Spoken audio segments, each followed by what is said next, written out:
Karen Delaney wasn't just the president of the Silver Lake Estates HOA, she was the HOA. Her name echoed across manicured hedges like a whispered warning. With her clipboard always tucked under her arm and her eagle-eyed stare patrolling the sidewalks, she ruled the gated community with a sort of authority that would make a mayor flinch. The irony. I didn't even live in Silver Lake Estates. My property, a cedar-sided A-frame nestled on a half-acre ridge, stood just outside the HOA's legal boundary, roughly 400 feet beyond their stone entrance. No dues, no declarations, no covenants, just open sky, chirping crickets, and the kind of freedom that made people in that subdivision uneasy. To Karen, I was a weed in her perfect garden. It began subtly. A note taped to my mailbox about unsightly outdoor decor, a gnome that had been in my family for decades. Then came the complaints about my unauthorized fire feature, which was just a stone-ringed pit my grandfather built with river rock. I responded politely each time, reminding her I wasn't a member of her HOA nor bound by its rules. That only made her more determined. She ramped up her efforts, sending registered letters, citing supposed community agreements, even trying to involve the fire department over an evening bonfire. The firefighters took one look at my permits and left with a laugh. Karen, however, doubled down. She began stalking the edge of my property line, arms crossed, lips pursed, watching like a hawk as if I might suddenly paint my house neon green just to spite her. I kept calm.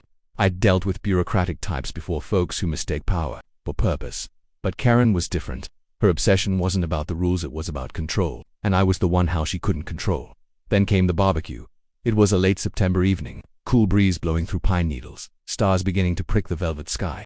I had a few friends over, local folks, some ex-buddies, even a couple of families from inside Silver Lake who'd grown tired of HOA drama. We laughed, grilled ribs, told stories by the fire pit. The next morning, a manila envelope was zip-tied to my gate. Inside, a typed cease and desist letter, stamped and signed by Karen Delaney, followed by a formal lawsuit filed in county court. The claim: I was a persistent nuisance, disrupting the Silver Lake community with noise, smoke, and unauthorized gatherings. She was suing me for existing near her kingdom. At first I thought it was a prank, but the legal language was real. My full name, my address, citing bylaws from an organization I'd never joined. She wanted damages, legal fees, and most absurd of all, a court order to force compliance with HOA rules despite my home being outside its jurisdiction.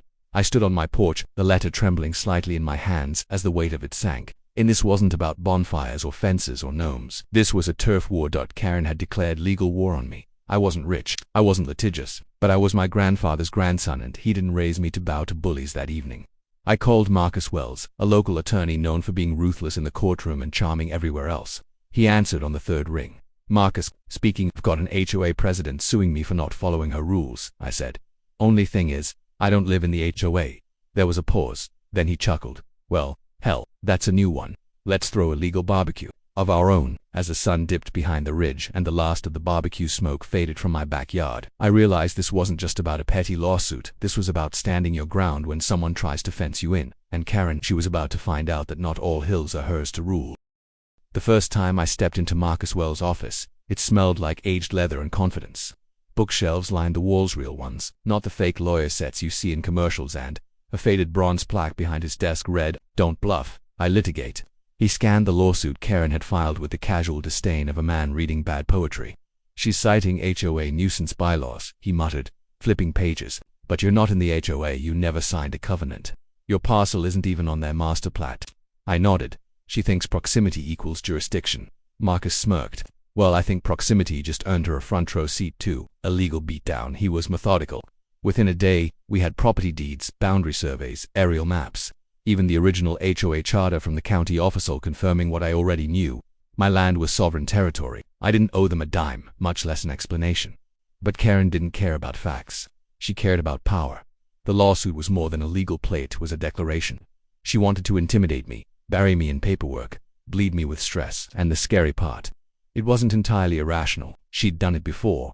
2 years earlier, a family had tried to install a backyard greenhouse inside the HOA. Karen had dragged them through 6 months of hearings and fines until they gave up and moved. Another neighbor painted their mailbox red, just red, and she got them cited 3 times. She wielded the HOA like a weapon, and no one had ever challenged her in court until now. The community buzzed with tension. I started getting looks at the grocery store, some supportive, some wary. A few residents from inside Silver Lake even emailed me copies of their own HOA grievances, quietly rooting for me behind Karen's back.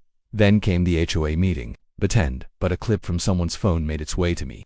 Karen stood at the podium clutching a microphone like it was a sword, ranting about outside threats and how my bonfires had violated the spirit of community cohesion. She wasn't suing a neighbor, she was fighting a war for control. Marcus filed a motion to dismiss with prejudice. His cover letter alone could have been framed as art concise, sharp, and laced with just enough sarcasm to sting. We included every relevant document. A satellite image of my property line with a bright red arrow labeled "Not in H", my grandfather's original deed, timestamped 196, to a notarized statement from the county planner confirming the HOA boundary didn't extend to my land, and most damning of all, a section from the HOA's own charter stating that expansion of jurisdiction required a community vote and county approval, neither of which had ever happened. Still, Karen didn't back down. Instead, her lawyer, a stuffy man named Vincent Pritchard, filed an addendum claiming my property visibly and audibly disrupted the character of the HOA. He added that my gatherings caused psychological unease. 2 residents imposed a symbolic defiance of neighborhood standards. Marcus read the document twice before tossing it aside. "They're building a case on vibes," he muttered. "This is going to be fun." The court date was set for the following Friday. Karen printed flyers. Actual flyers. She distributed them door to door, urging residents to attend and support the sanctity of Silver Lake Estates. She framed the case as a defense of property values, warning that if I wasn't stopped, others might follow. I'd seen desperate moves before, but this was a queen guarding a crumbling throne. The night before the hearing, I walked my property's edge, the cool wind carrying the scent of pine and distant wood. My dog, Rusty, trotted beside me, blissfully unaware of the war unfolding over lines on a map, under the stars. I didn't feel nervous. I felt ready. Karen had chosen the courtroom as her battlefield, but she forgot something critical. In a real court of law, facts win, not fear, not flyers, and definitely not the fury of a self-appointed ruler with a clipboard tomorrow. She'd learned the hard way that borders don't bend just because someone barks loud enough. Friday morning dawned with a crisp bite in the air, the kind of chill that makes the world feel clean, honest, and stripped of pretense. Fitting, I thought, for a day when truth would take the stand. I arrived at the county courthouse 20 minutes early, dressed in dark jeans and a clean flannel shirt, boots dusted from the walk across my gravel drive. Marcus stood beside me on the courthouse steps, sipping black coffee like it was just another day at the office. He wore no tie, no briefcase, just confidence and a manila folder thick with proof. Across the lot, Karen arrived in full regalia, pantsuit, red lipstick, and her ever-present clipboard. Even here, 2 HOA board members flanked her like bodyguards. Her lawyer, Vincent Pritchard, trailed behind, carrying a rolling briefcase that squeaked with every step. She didn't make eye contact, just marched forward like this courtroom was her kingdom, and I was trespassing. We entered courtroom to be. It was half full. Neighbors, HOA, residents, even a reporter from the County Herald hunched over a notebook. Some faces looked tense, others quietly amused. A few whispered greetings to me as I sat down. Judge Marlene Reynolds took the bench at precisely 9 a.m., a silver-haired woman with sharp eyes and a reputation for slicing through nonsense like a hot knife. She glanced at the docket, then looked up over her glasses. "Let's make this efficient," she said. "Plaintiff, your opening statement." Vincent stood, cleared his throat, and launched into a theatrical monologue about preserving neighborhood integrity, community standards, and the psychological burden of non. He gestured toward me like I was a virus infecting the pristine fabric of suburban living. Karen nodded along solemnly, hands folded. When he finished, Judge Reynolds blinked once. "You're claiming that the defendant, a non-member of the H, is legally bound to your regulations?" "Yes, Your Honor," Vincent replied. "By virtue of proximity, his behavior impacts the emotional and aesthetic equilibrium of Silver Lake Estates." Marcus didn't even stand. He simply slid our folder across the table and spoke calmly. "Your Honor, the defendant's property lies 402 feet outside the HOA boundary. He has never signed, acknowledged, or been governed by the HOA charter, which explicitly defines its jurisdiction. Included in the folder are the original 1962 property deed, the official HOA charter, a county-issued boundary map, and a notarized letter from the county planner affirming his land is excluded." Judge Reynolds flipped through the pages. Her brows lifted slightly at the red-labeled map. "This is clear." Karen suddenly stood. "But Your Honor, his bonfires, his gatherings, they're right there. We can see and hear everything. It disrupts the tone of the neighborhood. We have bylaws for a reason." Reynolds held up a hand. "Mrs. Delaney, proximity is not legal jurisdiction. Emotional offense does, not grant regulatory power." Karen's lips thinned to a knife edge. "He doesn't fit." Those words hung in the room. Heavy, ugly. The judge leaned forward. "This court doesn't entertain lawsuits based on personal distaste. You're free to dislike your neighbor. You're not free to sue them because of it." Vincent tried to recover. "We believe his actions set a precedent." Reynolds cut him off. "The only precedent being set is how fast I can throw out a frivolous lawsuit." She struck her gavel. "Motion to dismiss granted." With prejudice, defendant is awarded court costs. Plaintiff is warned against future misuse of legal resources for personal disputes.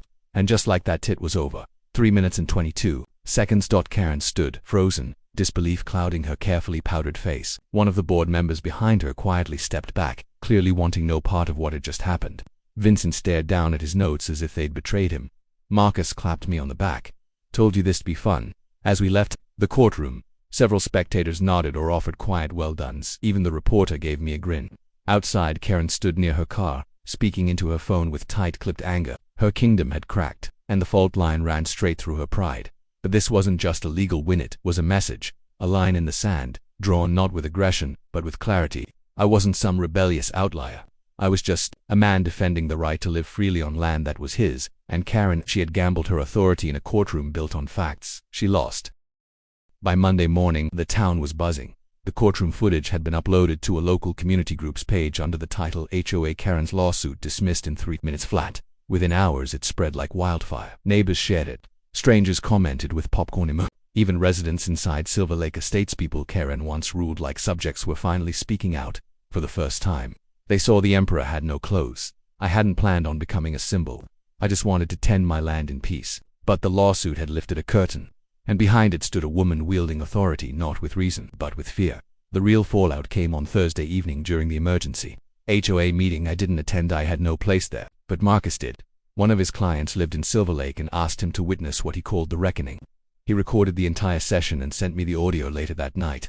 The meeting began with Karen trying to regain control. Her voice, usually sharp and commanding, now trembled at the edges. "This community is under attack," she declared. "If we don't enforce standards, who will? We can't let one man undermine everything we've built." Someone interrupted her, a soft-spoken woman named Janet, who had lived in the neighborhood for over a decade. "Karen, he's not even part of our HOA. You brought this on yourself. We've been afraid to speak up for years." Another voice joined, then another. "You fined me $250 for a flower box. You tried to evict my son's basketball hoop. You called the police because my Halloween lights were too orange." The room turned into a storm of voices, not angry, just tired. Tired of being bullied, tired of mistaking silence for peace. A petition was introduced, not just to remove Karen as president, but to change how the HOA operated, entirely limiting the board's power, increasing transparency, and banning unilateral lawsuits without community vote. The petition passed unanimously. Karen sat in stunned silence, her clipboard resting on the table like a broken scepter. For the first time in years, she wasn't in control. By the following week, her for sale sign was staked in the yard. The rumor was that she'd accepted an offer before the ink was dry on her ousting. As for me, life returned to its natural rhythm. The fire pit crackled again on crisp evenings. Friends stopped by more often, some from Silver Lake, now unshackled from Karen's fear. We laughed without watching our volume. We parked without fearing citations. I even helped a few neighbors install solar panels, something Karen had once banned as visual clutter. Marcus and I sat on the deck one night, a fresh breeze stirring the pine trees. He raised a bottle of soda in salute. "Two boundaries," he said. "Two barbecues," I replied. But beneath the victory was a quiet truth. This wasn't just about property lines. It was about standing firm when someone tries to redraw the rules around you, when someone decides your freedom is a threat to their control. Karen had mistaken proximity for power. She thought living near her gave her the right to command me. What she never understood was that freedom isn't a gift granted by the nearest clipboard. It's something you claim and protect in the end. Her paper crown dissolved in the courtroom, not with shouting or spectacle, but with truth, proof, and the steady refusal to bow. The land was still mine, the sky just as wide. And now, for the first time in a long time, the neighborhood breathed easy. The HOA had a new president, a quiet, level-headed man named Doug, who knocked on my gate with a handshake and a peace offering, a pecan pie baked by his wife. "Just neighbors now," he said, and I smiled. "Just neighbors."